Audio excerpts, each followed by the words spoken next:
What's going on, ABFitnessStudio family? It's your boy Animal B coming to you with another vid. Today's featured guest is Nicole. Now, she's not a competitor, but she is someone who's thinking about stepping on stage. So sit back, relax, and enjoy the video, and I'll show you some of the exercises that we do. So we're hopping right into it. We're starting off with a traditional back barbell squat. I went ahead and freeze it so you can see the position she's in. She has her butt nice and low, her feet slightly pointed out, and she's letting her knees follow her toes. That's how you want to squat. You don't want to have your knees buckling or bowing out. You want to have your knees follow your toes, toes slightly pointed out, head up, back straight, and then press back up.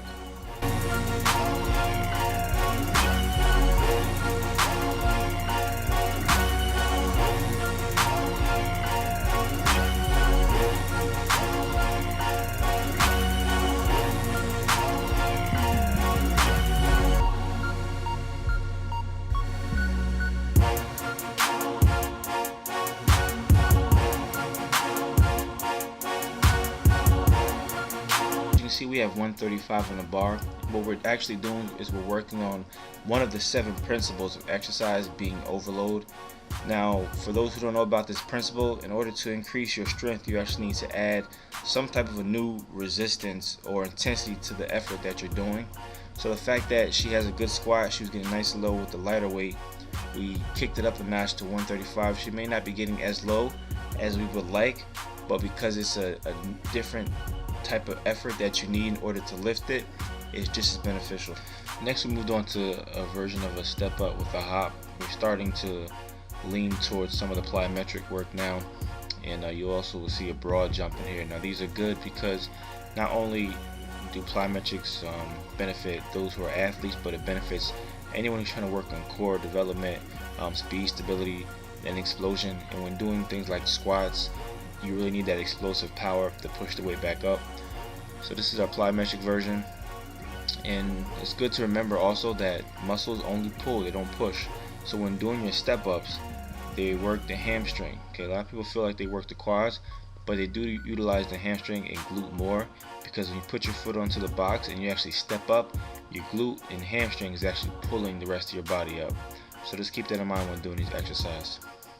Not to neglect your quads, calves, core, and ankles when doing step-ups, but this is saying predominantly if you're trying to work glutes or hamstring, then a step-up will be a good exercise for you. Okay, next we moved on to walking lunges. Now, walking lunges work predominantly quads, and you can see the position that Nicole is in. Has a nice 90-degree bend in her front leg as well as her rear leg. And doing walking lunges going forward is going to work on the quads.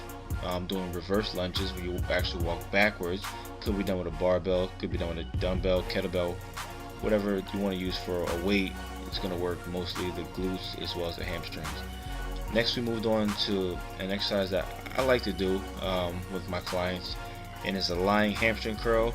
Now, not to say that this is any better than the normal lying hamstring curl that your gym may have, but it's just something different and a little different variation.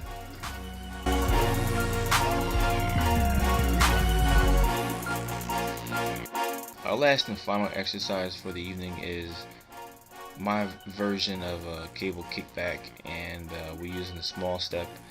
So we're getting a little more development with our glute and hamstring, and basically at the same time when it comes to both legs at the same time. So she's doing a straight kickback, and then she goes into a diagonal kickback just to work a little bit more of the gluteus maximus, and then try to change angles to work some of the gluteus medius.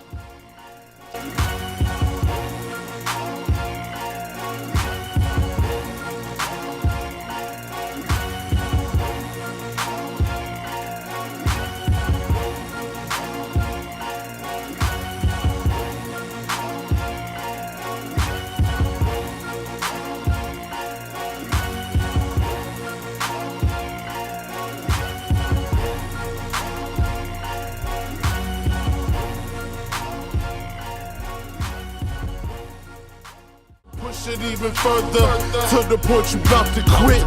Yeah, we that real, them other boys is counterfeit. We throwing up so many pounds, we lost count of it.